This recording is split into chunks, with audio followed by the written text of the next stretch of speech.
লক্ষ্মীপুর পৌরসভার শাঁখারীপাড়া এলাকায় হাউজিং কোম্পানির নির্মাণাধীন ভবনের পাইলিংয়ের কারণে আশেপাশের দোকান, ঘর বাড়ি এবং সড়কে ফাটল দেখা দিয়েছে। আর এই ঘটনায় ক্ষতিগ্রস্ত এলাকা পরিদর্শন করেছেন পৌরসভার প্রকৌশলী জুলফিকার জুয়েল।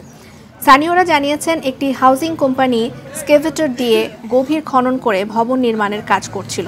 এর পাশে গভীর পুকুর থাকায় মাটির ভিত দুর্বল হয়ে আশেপাশের দোকানঘর, কবর, রাস্তায় ফাটল দেখা দেয়। এতে জনমনে আতঙ্কের সৃষ্টি হয়। জেলা প্রশাসক রাজীব কুমার সরকার বলেন, বিষয়টি উদ্বেগজনক, খবর নিয়ে ব্যবস্থা গ্রহণ করা হবে।